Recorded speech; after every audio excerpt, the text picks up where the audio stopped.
Hello बच्चों, चलिए question को पढ़ते हैं। द्रव्यमान संरक्षण का नियम द्रव्य के अविनाशिता के नियम के समकक्ष होता है। समझाइए।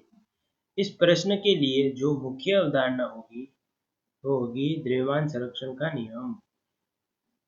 मुख्य अवधारणा क्या होगी? द्रव्यमान संरक्षण का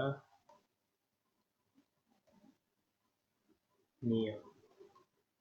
इसमें क्या होता है, जब किसी अभिक्रिया में किसी प्रकार का रासायनिक या भौतिक परिवर्तन होता है तो उस अभिक्रिया में जो अभिकारक का द्रव्यमान होता है वह उत्पाद के द्रव्यमान के बराबर होता है। क्या होता है कि जब किसी अभिक्रिया में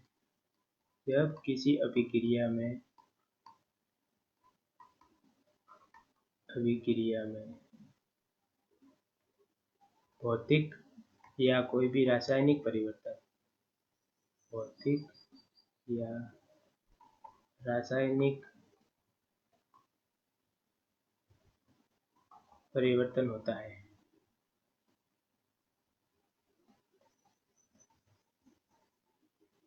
तो उस अभिक्रिया में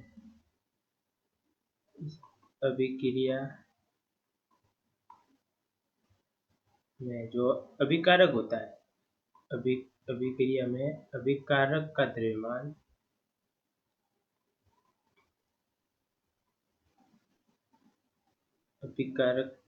द्रव्यमान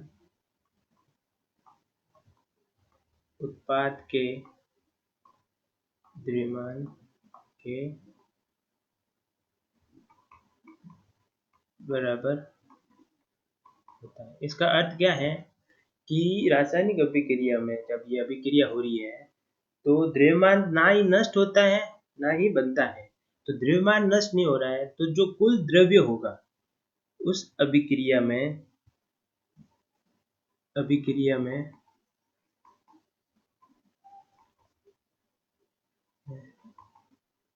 कुल द्रव्यमान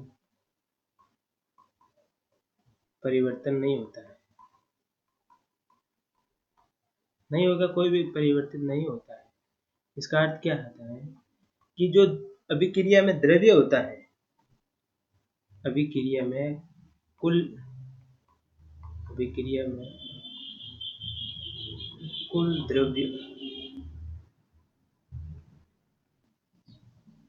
द्रव्य जो होता है वह परिवर्तन नहीं होता है। इसका अर्थ क्या है कि द्रव्यमान कुल रहेगा तो जितना कुल द्रव्य है उसके अंदर, उस अभिक्रिया के अंदर कुल द्रव्य है उसका मान उतना ही रहता है, परिवर्तित नहीं होता है। इस प्रकार जो द्रव्य होता है ना तो नष्ट होता है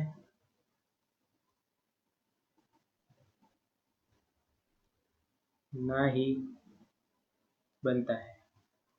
तो जो द्रव्य होता है वह यह ही द्रव्य के अविनाशिता का नियम होता है। इसी प्रकार जिस प्रकार से देखो, जो द्रव्य संरक्षण में द्रव्यमान संरक्षित रहता है, परिवर्तित रहता है, उसी प्रकार अभिक्रिया में जो कुल उसका जो द्रव्य होता है वह परिवर्तन नहीं होता है, ना ही तो बनता है द्रव्य उसमें और ना ही नष्ट होता है। तो यह द्रव्यमान संरक्षण के बिल्कुल समकक्ष है, समान। उम्मीद करता हूँ आपको समझ में आया होगा। धन्यवाद।